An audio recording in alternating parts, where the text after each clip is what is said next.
Good evening बच्चों। आज हम लोग इस लेक्चर में पढ़ेंगे सम एप्लीकेशन ऑफ ट्रिग्नोमेट्री, या नीचे हम लिखे हुए हैं हाइट एंड डिस्टेंस, जो कि आपने 10th में पढ़ा होगा। ठीक है, और ये इम्पोर्टेंट एक्सरसाइज भी है। यहाँ से सवाल आपको मिलेगा, ITI हो या फिर पॉलिटेक्निक हो, एक सवाल श्योर रहता है यहाँ से। ठीक है, और बड़ा आसान सवाल आता है, उतना टफ रहता नहीं है। आप आराम से बना सकते हो, कोई दिक्कत नहीं होगा, कोई परेशानी नहीं होगा। ठीक है, और ऐसे भी 2-3 टर्म्स होगा जो कॉमन होता है, आपने भी पढ़ा होगा, थोड़ा सा हाईलाइट करेंगे उसको। ठीक है, तो यहाँ है बच्चे सम एप्लीकेशन का मतलब क्या हुआ। ठीक ना, तो एप्लीकेशन डे टू डे हम लोग यूज करते हैं, किसी न किसी रूप में कभी ना कभी यूज कर ही लेते हैं। ठीक है, जैसे ट्रिग्नोमेट्री के, जैसे समकोण त्रिभुज की बात करो, साइड निकालना हो, एंगल दे रखा हो। ठीक ना, साइड निकालना है, किसी समकोण त्रिभुज का एंगल दिया हुआ है, तो उसी एंगल के हेल्प से हम लोग समकोण त्रिभुज के बाकी साइड को आप निकाल सकते हो। थीटा दे रखा है, समकोण त्रिभुज कंसीडर कर रहे हैं। ठीक ना बाबू, ABC हो गया, मान लो 5 दिया हुआ है, या कुछ भी दे रखा हो, XYZ जो दिया हो। ठीक ना, तो बाकी आप इसके हेल्प से एंगल जो है, एंगल के हेल्प से बाकी साइड आप निकाल सकते हो। ठीक ना, जो ज़रूरत होगा, जैसा आवश्यकता होगा वैसा हम लोग निकाल सकते हैं। या दूसरा है बाबू कि दूसरा एग्जांपल लेते हैं कि ओवरब्रिज जो हो गया, ओवरब्रिज बनाना है। मान लो नदी है, नदी पर ओवरब्रिज बनाना है। ठीक है, और ओवरब्रिज की हाइट कितना लेना है उसका। ठीक है, ओवरब्रिज जो बना रहे हैं उसका लेंथ कितना होना चाहिए। तो सबसे पहले नदी का तो लेंथ होगा ना, तभी ना पता चलेगा हाँ ओवरब्रिज का लेंथ कितना होगा। ठीक है, तो अब नदी की लेंथ निकालने के लिए हम क्या करेंगे, जरूरी थोड़ी ना है कि हम नदी के अंदर में जाएंगे, उसको मेजरमेंट करेंगे, उसके बाद हम बताएंगे। या दूसरा एग्जांपल लेते हैं, जैसे ब्रिज हो गया, मीनार हो गया, या कोई हाइट पर कोई वस्तु है। ठीक ना, जिसके हाइट को मेजरमेंट करना है। तो ऐसा जरूरी तो है नहीं कि अगर मीनार की ऊंचाई मापना है तब मीनार पर चढ़ेंगे या ब्रिज पर चढ़ेंगे, या कोई और भी वस्तु हो सकता है। ठीक ना, तो ऐसा तो है नहीं। लेकिन हम इस साथ जैसे इन सारी वस्तुओं पर बिना चढ़े, बिना मतलब इसमें फिजिकली बिना वर्क किए, इन द सेंस कि बिना मीनार पर चढ़े हम उसका हाइट मेजरमेंट कर सकते हैं। जैसे ब्रिज की बात करो, उसका हाइट निकाल सकते हैं। तो इस सारा का सारा जो है बाबू, या ट्रिग्नोमेट्री का एप्लीकेशन कहलाता है। ठीक है बाबू, तो आइए देखते हैं हाइट एंड डिस्टेंस। आपने 10th में तो पढ़ा होगा, पिछले क्लास में आपने पढ़े हैं, और मुझे पता है कि आपको पता ही होगा, फिर भी हम हाईलाइट करना चाहते हैं। थोड़ा कुछ ऐसे पॉइंट है जो मिस्टेक होता है इसमें। 2-3 पॉइंट होगा बाबू, तो जरा हम लोग देख लेते हैं। ठीक ना, एक तो होगा बच्चे हॉरिजॉन्टल एक्सिस।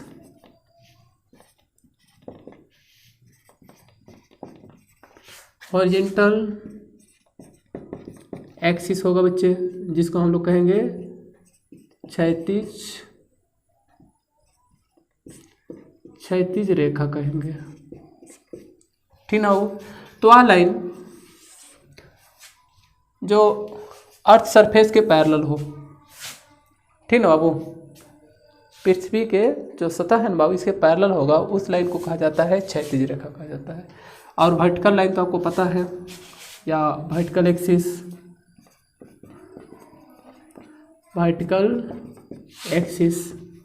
ठीक ना बाबू, जिसको हम लोग कहते हैं उदग्र रेखा कहेंगे। ठीक ना बाबू, जो सीधे परपेंडिकुलर होता है अर्थ सरफेस के। ठीक ना, वर्टिकली होता है। और होता है बच्चे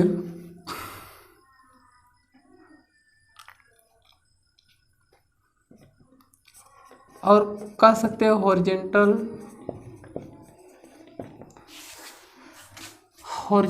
प्लेन कह सकते हो, या हॉरिजॉन्टल सरफेस कह सकते हैं। ठीक ना, हॉरिजॉन्टल प्लेन जिसको हम लोग कहेंगे क्षैतिज तल कहेंगे। ए बी हॉरिजॉन्टल प्लेन जो है बाबू अर्थ सरफेस के पैरेलल होगा, ठीक है, इस तरह से। ठीक है, चलिए तो कॉमन चीज़ है, इसी तो हाईलाइट किए। और एक होता है दृष्टि रेखा, ठीक ना, लाइन ऑफ साइट होता है। दृष्टि रेखा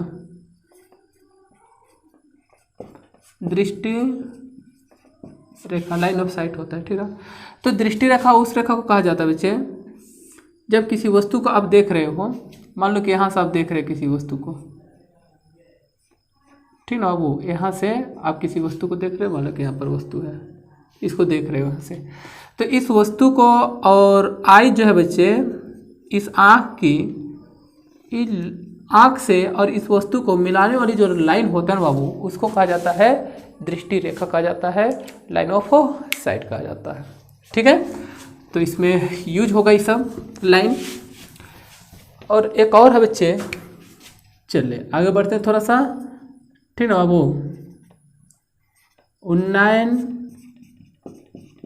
कोण, ठीक ना बाबू, एंगल ऑफ एलिवेशन कहते हैं, उन्नयन कोण देखते हैं। तो उन्नयन कोण जो होता है बच्चे हॉरिजॉन्टल एक्सिस के साथ, ठीक ना बाबू, सपोज करो कि ये हॉरिजॉन्टल एक्सिस है, ठीक है, ठीक ना, हॉरिजॉन्टल एक्सिस है, जो कोई बच्चा है बच्चे, ठीक ना, जो मान लो कि जो बच्चा है,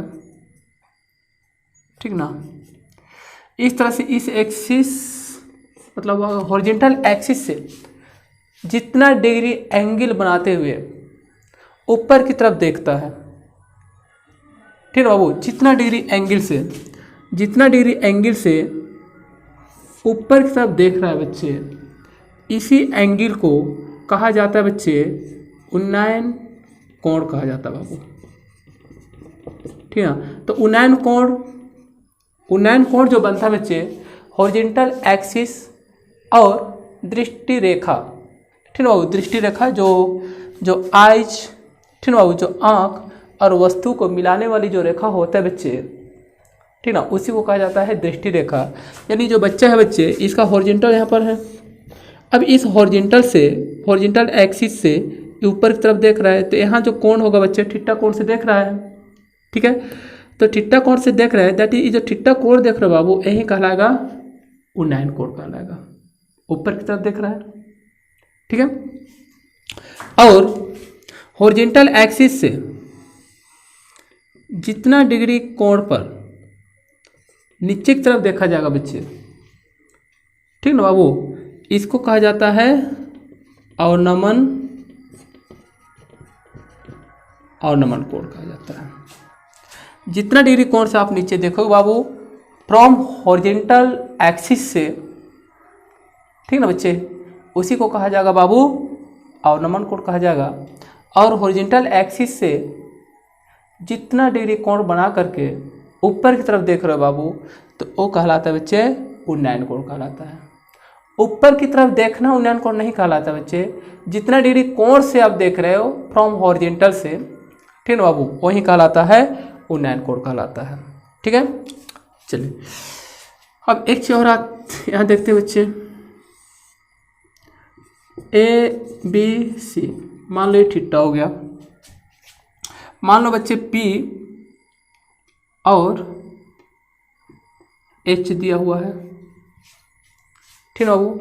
इसमें ट्रिग्नोमेट्रिक रेशियो हम यूज कैसे करेंगे, देखो पी और एच दिया हुआ है, तो अब देखो बच्चे पी और एच ट्रिग्नोमेट्रिक रेशियो में कौन सा ट्रिग्नोमेट्रिक रेशियो का फॉर्मूला होता है, ठीक ना, तो जो वैल्यू दिया रहता है बच्चे उसी के अकॉर्डिंग ट्रिग्नोमेट्रिक रेशियो जो है ना बाबू हम रखते हैं। मीन्स जैसे पी और एच किसका होता है बच्चे, साइन थीटा का होता है वैल्यू, साइन थीटा पी बटा एच होता है, या फिर कॉसेक थीटा का होता है बच्चे एच बटा पी हो जाएगा। ठीक है, सपोज करो पी ना दे करके यहाँ बी दिया होगा, ठीक ना, तो जो वैल्यू दिया रहेगा बच्चे उसी का रिलेशन हम लोग देखते हैं, ठीक ना। बी और एच कॉस का होगा बच्चे, यानी कॉस थीटा बी बटा एच, है ना बाबू। और सेक भी होगा ना बच्चे, सेक थीटा एच बटा बी हो जाएगा। इसी तरह से देखते हैं बच्चे, tan थीटा सपोज करो एच ने दिया है, दिया हुआ पी और बी दिया होगा, ठीक ना। तो ठीक ना बाबू, तो tan थीटा लगा देते हैं यहाँ पर पी बटा बी और ना बच्चे cos थीटा बी बटा बी हो जाएगा। बस इतना ही याद रखना है, इसको याद रखना बच्चे। जो वैल्यू दिया रहेगा उसी के अकॉर्डिंग ट्रिग्नोमेट्री रेशियो का जो फॉर्मूला है ना बाबू, उसको अप्लाई करेंगे, ठीक है।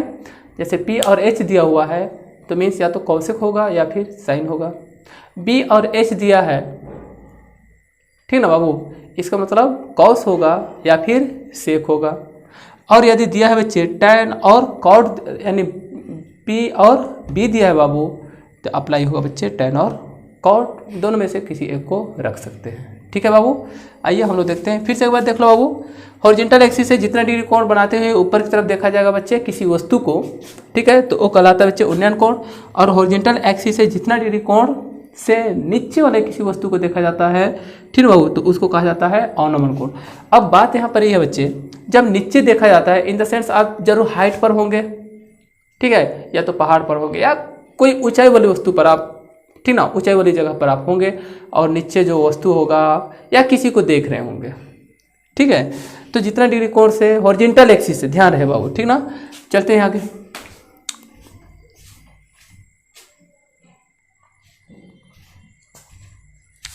देखो बाबू, क्वेश्चन है त्रिभुज ए बी सी में कोण ए बराबर 90 डिग्री है।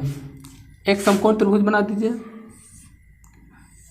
ठीक ना बाबू। जहाँ 90 डिग्री है ना बाबू, इसको ए मान लीजिए, ए बी सी, चलो बी और सी हो गया, ठीक ना।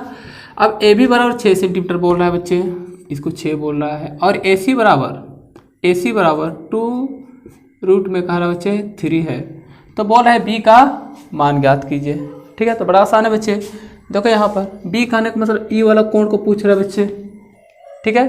तो देख लो बच्चे, इस कोण के लिए तो लंब हो जाएगा ना ए सी, बी वाला कोण निकालना होगा, तो बी वाला जिस कोण को निकालना होता है ना बाबू, ठीक उसके सामने वाला जो भुजा होता है, जो साइड होता है बच्चे, वह लंब हो जाता है। मीन्स यहाँ बी कोण के लिए लंब जो होगा ए सी हो जाएगा और सी कोण के लिए लंब ए बी हो जाएगा, ठीक ना बाबू। तो इस क्वेश्चन में हमें निकालना है कोण बी का मान, तो आइए हम लोग देखते हैं। अब क्वेश्चन बी के लिए, कोण बी के लिए ए सी लंब हो जाएगा और आधार ए बी हो जाएगा। मीन्स अगर इस समकोण को देखा जाए तो लंब का वैल्यू दिया हुआ है और आधार का वैल्यू दिया हुआ है। मीन्स क्या होगा बच्चे, ये दिया है पी का मान और ये हो गया बच्चे बी का मान। अब पी और बी, ठीक ना बाबू, पी और बी जो हुआ बच्चे, कौन सा ट्रिग्नोमेट्रिक रेशियो का मान जो होता है बच्चे पी और बी के टर्म में आता है, या तो tan होगा या फिर cot होगा, ठीक ना बाबू। तो चलो यहाँ देख लेते हैं,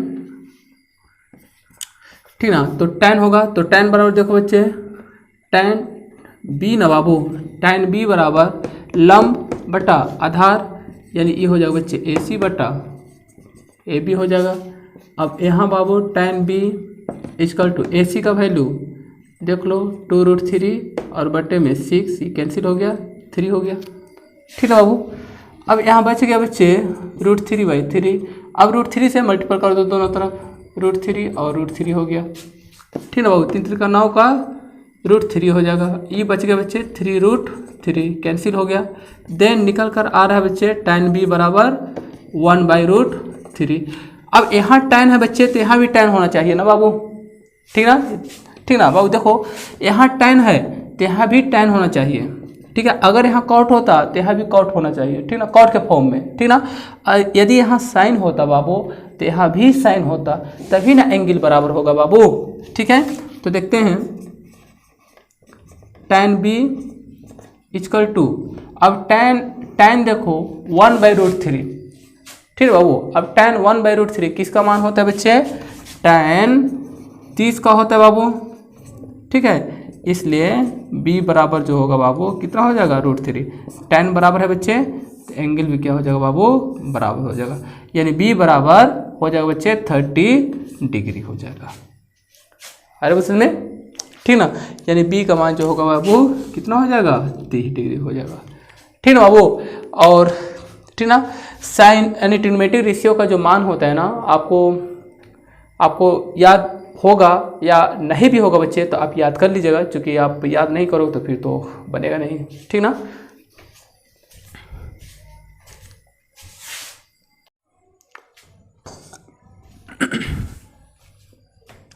देखो बाबू सेकंड क्वेश्चन, 20 मीटर ऊंचे मीनार पर एक ध्वजदंड है, ठीक ना बाबू। 20 मीटर ऊंचे मीनार पर, तो मान लो बच्चे 20 मीटर एक ऊंचा मीनार है बच्चे, यहाँ से ही 20 मीटर मीनार है। जमीन पर एक बिंदु पर ध्वजदंड के पाद एवं शिखर के उन्नयन कोण क्रम से इतना 20 मीटर ऊंचे पर, देखो मीनार की ऊंचाई 20 मीटर, अब इसके ऊपर बच्चे एक ध्वजदंड है, ठीक ना बाबू। चले यहाँ से लगा देते हैं ध्वजदंड इस तरह से, यानी एक झंडा लगा हुआ है, ठीक ना बाबू। मान लो ए बी जो है ध्वजदंड है, ठीक ना, और सी देखो ए सी जो है मीनार की ऊंचाई है, ठीक ना बाबू, जो है बच्चे 20 मीटर की, और इसके ऊपर एक ध्वजदंड लगा हुआ है, मतलब झंडा लगा हुआ है, ठीक ना बाबू। करे किसी बिंदु पर, तो मान लो किसी बिंदु पर ये अर्थ सरफेस हो गया मान लो।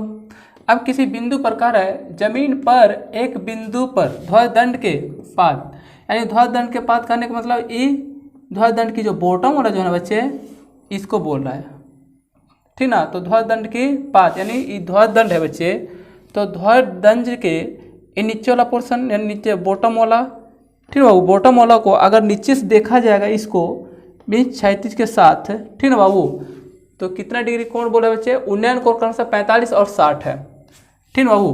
तो ई वाला जो कोण होता है बच्चे, ई कह रहा है बच्चे 45 डिग्री, ठीक ना बाबू। झंडा के बॉटम वाला को अगर देखा जाता है तो क्षैतिज के साथ 45 डिग्री का कोण बनाता है, और यदि इस झंडे के शिखर को देखा जाता है तो क्षैतिज के साथ 60 डिग्री का कोण बनाता है बाबू।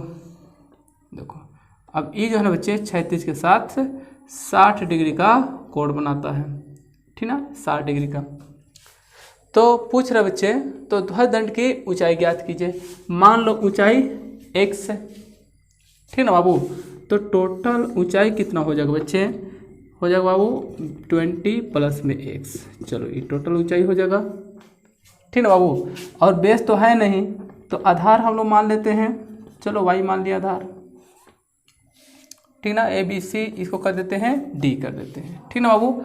चलिए देखते हैं, पहले समकोण त्रिभुज ए सी डी में सी पर 90 डिग्री है, ए सी डी में कोण सी जो है ना बाबू 90 डिग्री है। तो अब देखो बच्चे, इस समकोण को हम ले रहे हैं बच्चे, तो यहाँ देखो बाबू इस समकोण त्रिभुज में वैल्यू क्या क्या दिया हुआ है, तो आधार तो हम लोग y मान लिए हैं, तो चलो y तो है, और ए सी दैट इज ऊंचाई जो है बाबू ये 20 मीटर का है, तो दो वैल्यू मिल गया आपको, ठीक ना बाबू।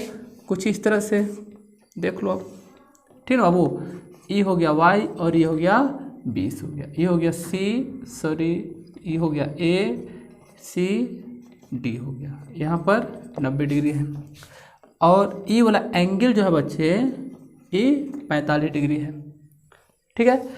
तो बाबू इस कोण के लिए, ठीक ना बाबू, इस कोण 45 डिग्री अगर कोण को हम कंसीडर करेंगे तो ठीक इसके सामने वाला लंब हो गया, दैट इज लंब के रूप में कितना है बच्चे 20 मीटर है, और इस कोण के लिए आधार हो जाएगा बच्चे y हो जाएगा, ठीक ना। तो लंब दिया हुआ है और आधार दिया हो बच्चे, तो ट्रिग्नोमेट्रिक रेशियो कौन सा अप्लाई किया जाएगा बाबू, tan किया जाएगा ना बच्चे, क्योंकि tan बराबर होता है बच्चे p/b, और tan थीटा का वैल्यू कितना बाबू 45 डिग्री, और ये हो जाएगा बच्चे AC का वैल्यू 20, और ठीक ना बाबू, और DC का वैल्यू y हो गया, ठीक ना। शॉर्ट में निकालने की कोशिश करना, जितना कम कैलकुलेशन करोगे, ठीक ना, क्योंकि हमें वहाँ सब्जेक्टिव एग्जाम तो देना है नहीं, ठीक ना। चल देखो tan 45 का वैल्यू 1 हो गया, ये 20y, then y equal to हो जाएगा बच्चे 20, मीन्स y का वैल्यू निकल कर आ गया बाबू 20 निकल कर आ गया, ठीक ना बाबू। चलिए अब देखते हैं, अब बड़ा वाला त्रिभुज में देखते हैं। बी सी डी में, त्रिभुज बी सी डी में कोण सी बराबर 90 डिग्री है बच्चे। ठीक ना बाबू। तो यहाँ देखो आधार दे दिया है, 20 निकाल लिए हैं, और BC का मान हम लोग निकाले थे यहाँ बच्चे, BC का वैल्यू 20 + x। ठीक ना बाबू। तो लंब हो गया और आधार मिल गया बच्चे। तो ट्रिग्नोमेट्रिक रेशियो में हम लोग क्या करेंगे बच्चे, tan का प्रयोग यूज करेंगे बच्चे, या कॉट भी लगा सकते हो। tan एंगल का वैल्यू इस बार क्या होगा बाबू, 60 होगा, क्योंकि BCD ये बड़ा वाला त्रिभुज को ले लिए हैं। ठीक ना, सपोज करिए वाला नहीं है, देखो ऐसे बड़ा वाला त्रिभुज का, समकोण त्रिभुज को ले लिए हैं। एंगल है बच्चे 60 डिग्री का, और यहाँ होगा 20 + x होगा, और देखो बेस 20 हो गया बाबू। अब tan 60 का वैल्यू √3 हो गया, और यहाँ देखो बाबू 20 + x, 20 इधर कर दिए, क्रॉस मल्टीप्लिकेशन कर दिए, 20 को इधर लेके आ जाते हैं बच्चे। ठीक ना बाबू। तो x = इसको इधर लेके आएंगे तो 20 √3 माइनस में 20 कॉमन ले लो, तो √3 - 1, चलो ये निकल जाएगा बाबू, x का वैल्यू यानी झंडे की ऊंचाई निकल जाएगा। ठीक ना बाबू। ठीक है, रहने देते हैं, आप लोग प्रैक्टिस कीजिएगा। ठीक ना, फिर मिलते हैं नेक्स्ट क्लास में, क्योंकि वीडियो लंबा हो जाता है तो फिर परेशानी होने लगता है। ठीक ना, चलिए ठीक है, और नेक्स्ट क्लास में हम फिर से क्वेश्चन हम देंगे, अच्छा क्वेश्चन देंगे। ठीक ना, चलिए ठीक।